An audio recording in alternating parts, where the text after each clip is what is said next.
नमस्कार बालदोस्तांनो. आपल्या आजीच्या गोष्टी या यूट्यूब चॅनलवर तुमचं खूप खूप स्वागत आहे. आज चतुर्थी आहे.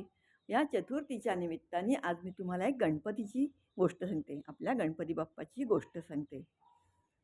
तर आपण आपल्या गणपती बाप्पाला दुर्वा का वाहतो हे मी तुम्हाला सांगते. दुर्वा का वाहतो?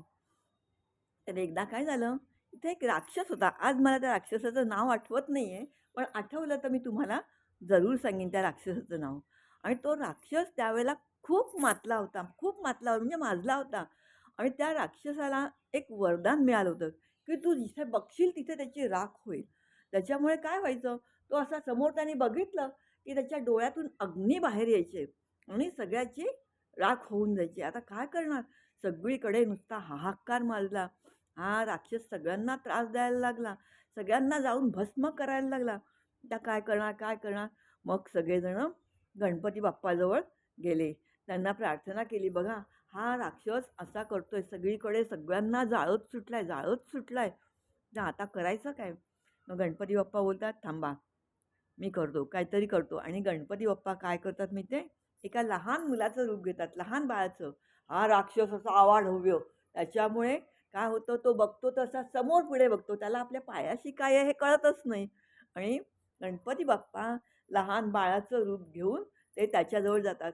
तो राक्षस समोर बघतो आणि हे खालून असे चालत येतात ना, तर त्याला आपल्या पायाजवळ कोण आहे ते दिसतच नाही. आणि त्यावेळेला गणपती बाप्पा मोठा आ करतात आणि त्याला गिळूनच टाकतात. असा त्याचा नाश करतात. परित्राणाय साधूनां विनाशाय च दुष्कृतां धर्मसंस्थापनार्थाय संभवामी युगे युगे. असं गीतेत पण कृष्णाने सांगितलेलं आहे, की दुष्टांचा नाश करायला मी प्रत्येक वेळेला जन्म घेतो किंवा अवतार घेतो. तसा इथे कृष्ण बाप्पा हा गणपती बाप्पा येतो आणि तो मोठा आ करतो त्या राक्षसापेक्षा सुद्धा मोठा आणि एका क्षणात त्याला गिळून टाकतो. पण होतं असं, त्याच्यामुळे सगळी लोकं संकटातून सुटतात. पण तो बाप्पा ह्या राक्षसाला गिळतो. त्यामुळे काय होतं, तो राक्षस गणपती बाप्पाच्या पोटात जातो. पण त्याची जी आग डोळ्यातनं बाहेर येत असते, ती पण गणपती बाप्पाच्या पोटात जाते ना. त्याच्यामुळे गणपती बाप्पाच्या पण पोटात आग व्हायला लागली. त्याला इथे जळजळायला लागलं, पोटात पण जळजळायला लागलं. लोकांची सुटका झाली. पण गणपती बाप्पाला त्रास व्हायला लागला ना. मग आता काय करणार? तर ह्या दुर्वा ज्या असतात त्या थंड असतात. हं. त्याच्यामुळे बघा गणपती बाप्पाच्या कमरेला करगोटा पण आहे. तो कशाचा आहे? सापाचा आहे. साप हा थंड रक्ताचा प्राणी आहे. कधी तुम्ही सापाला हात लावला नसेल, तर हात लावून म्हणजे जंगलात दिसल्यानंतर हात नका लावू. सर्प प्रदर्शन वगैरे असतं. त्यावेळेला ती लोकं असे साप घेऊन येतात आणि सांगतात आपल्याला, "सापाला हात लावून बघा." मी हात लावून बघितलेला आहे. पण तेव्हा कसं मी पण सेफ होते. ते सर्पाचं प्रदर्शन करणाऱ्या लोकांनी साप असा हातात धरला होता. त्याचे डोकं एका साईडला आणि शेपटी एका साईडला. तेव्हा मी हात लावून बघितला आणि साप खरंच थंड असतो. जर असं जर कुठे असेल तर सापाला हात लावून बघा. उगाचच हात लावायला जाऊ नका. साप विषारी असतो आणि हा बाप्पा आहे, तर बाप्पाचं सगळं अधीन होतं म्हणून. तर त्याने सापाचा करगोटा बांधला आहे. त्यामुळे थंड वाटायला लागलं आणि दुर्वा ह्या औषधी आहेत. हं. आपल्याकडे बघा नागिण झाली ना, नागिण हा एक आजार आहे.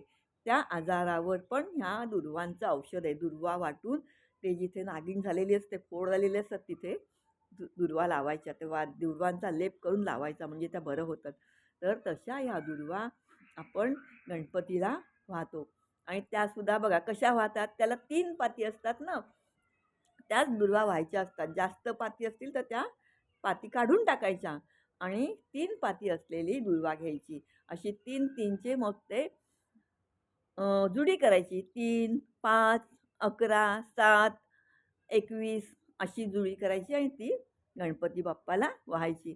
म्हणजे हे एक प्रकारचं औषध आहे. तुम्ही औषध आणता डॉक्टरकडनं, तर डॉक्टर पण सांगतो ना, सकाळी 1 गोळी घ्या, दुपारी 1 घ्या, संध्याकाळी घ्या. आपल्याला बरं नाही म्हणून आपण सगळ्या गोळ्या एकदा घेतो का? नाही घेत. डोस ठरलेला असतो ना, तसा हा याचा दुर्वांचाही डोस ठरलेला आहे. दुर्वा कशा पण घेऊन देवाला नाही व्हायच्या. या 3-3 पात्यांच्या दुर्वा घेऊन कधी 3, 5, 7, 11, 21, 101, 111 ह्या अशा दुर्वा गणपती बाप्पाला वाहायच्या असतात. तर बाप्पाला आपण दुर्वा का वाहतो? हे कळलं का मुलांना तुम्हाला आज? हां, बाप्पानी अशी आपली संकटातनं सुटका केली. मग आता त्याला थंड वाटायला पाहिजे म्हणून त्याच्या डोक्यावर आपण त्या दुर्वा वाहतो. हं.